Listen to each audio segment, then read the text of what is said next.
Hey guys, one quick thing that I noticed before I finished the recording for the last one.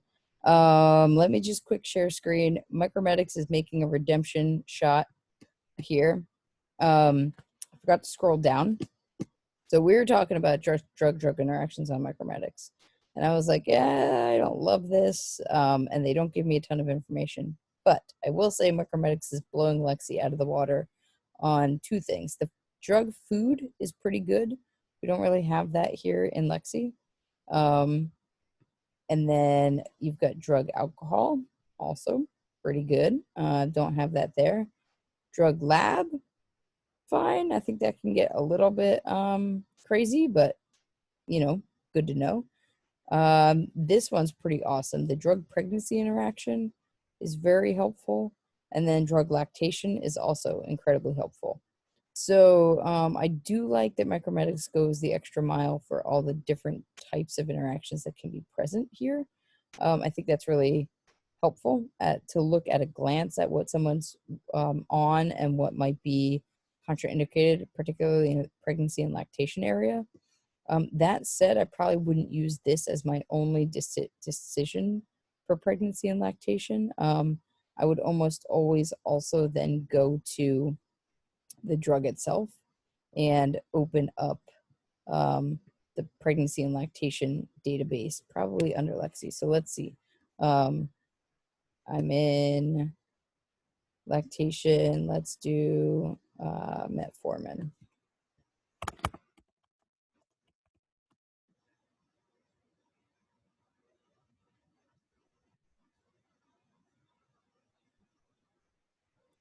Well, let me back out for a second. So when you search Lexi for metformin, you're going to get metformin in Lexi drugs. But then the other nice thing is that you also get the pediatric version of it, and you get all these other databases that can give you information back again on metformin. So if you're looking for pregnancy information, scroll down, because then you can find Briggs, which is pretty much like the gold standard for pregnancy and lactation information, and then also the Lexicomp pregnancy and lactation in-depth, which I'm guessing is probably a little bit different than if you clicked on this and then scrolled down here. Let's see, for reproduction, pregnancy, and lactation. So you get a little bit here, breastfeeding. Whoa.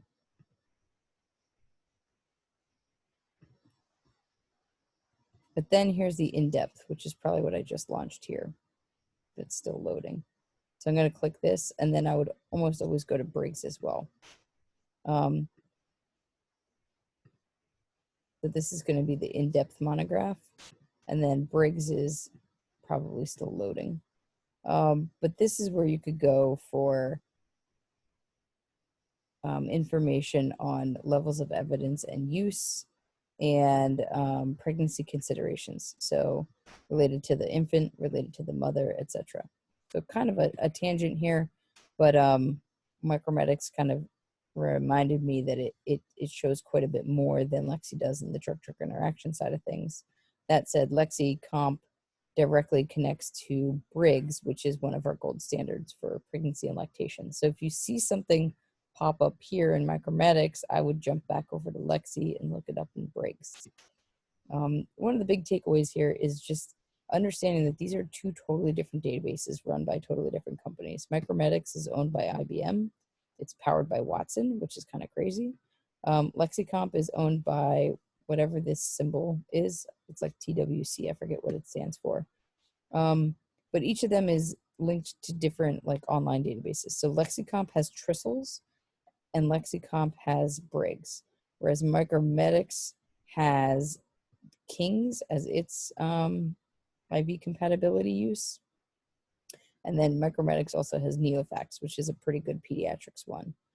So these are all, actually, they must have switched. I'm seeing that this is powered by Trissels now too. So we might not even have a Kings online anymore. But it's always good to know, like, the website you're using is just a website interface. It is comparing information against like a repository that's a database.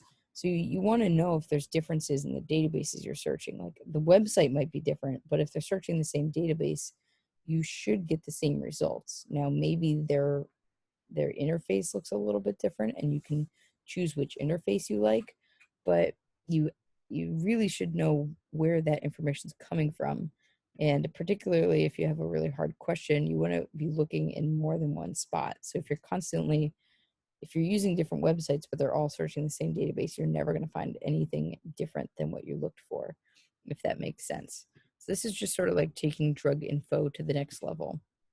I can honestly say I hated drug information. I thought it was one of the worst classes ever when I was a student, and then I came to realize that it's probably literally the most important skill you could have as a pharmacist. So thus the videos. All right, I hope that's helpful, guys.